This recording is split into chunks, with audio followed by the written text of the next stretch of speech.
Live scores, statistics, expert views, exclusive videos, सब कुछ मिलेगा स्पोर्ट्स तक पर। अभी डाउनलोड कीजिए स्पोर्ट्स तक ऐप।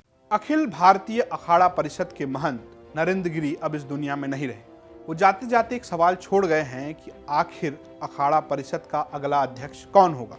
ये सवाल का जवाब भविष्य के गर्त में छुपा हुआ है, लेकिन जो जानकारी मौजूद है वो ये है कि आखिर अखाड़ा परिषद के अध्यक्ष का चुनाव होता कैसे। नमस्कार, मैं हूं रजत सिंह और ये है यूपी तक।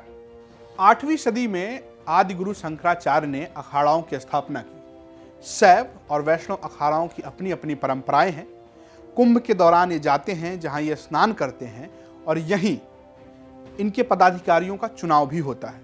उज्जैन, प्रयाग और हरिद्वार के कुंभ में पदाधिकारियों का चुनाव होता है। अगर आप ये जानना चाहते हैं कि अखाड़ा क्या होता है और उसकी संरचना क्या है, तो इसके लिए आप यूपी तक पर विजिट कर सकते हैं, जहां आपको इससे संबंधित एक डिटेल वीडियो मिल जाएगा। रही बात चुनाव की, तो अखाड़ाओं के लिए एक लोकतांत्रिक प्रक्रिया है। दरअसल यहाँ अप्रत्यक्ष तरीके से चुनाव किया जाता है।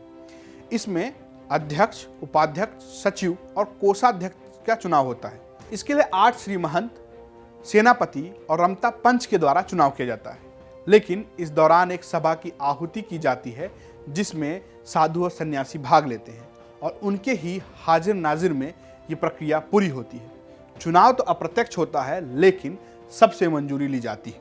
मसलन महानिर्वाण अखाड़े के चुनाव हर 6 साल बाद होते हैं, तो उनके यहाँ सिर्फ प्रयाग के अर्धकुंभ और कुंभ में चुनाव होते हैं। कुछ अखाड़े हरिद्वार कुंभ में करते हैं। कुछ अखाड़ों में बारी बारी से एक कार्यकारिणी 6 साल तो दूसरी 3 साल तक अखाड़ों के कामकाज की व्यवस्था संभालती है।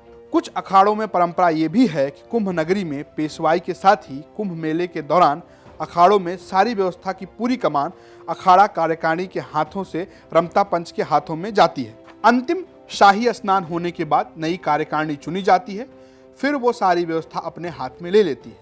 यानी अखाड़ाओं के बैंक खातों और चेक पर दस्तखत करने का प्राधिकार बदल दिया जाता है। ये तो रही बात चुनाव की। अब सवाल ये है कि महंत नरेंद्र गिरी की मृत्यु के बाद अखाड़ाओं की संपत्ति को लेकर भी बहुत चर्चा हो रही, लेकिन ये सवाल ये है कि आखिर इस संपत्ति का असली मालिक होता कौन है। दरअसल अखाड़ों की जितनी संपत्ति, जमीन जायदाद होती है, वो उनके अधिष्ठ देवता के नाम पर होती है। एक व्यवस्थापक समिति होती है जो इसके सिर्फ कस्टोडियन यानी संरक्षक होती है। तो इस हिसाब से देखें तो संपत्तियों के जो असली मालिक हैं वो उनके देवता ही होते हैं। अखाड़ाओं का पूरा एक सिस्टम होता है। पैन कार्ड होता है, बैंक खाते होते हैं, यहाँ तक कि अखाड़ाओं के अध्यक्ष और जो संत महंत होते हैं उनके भी पैन कार्ड और आधार कार्ड होते हैं। आयकर भरा जाता है।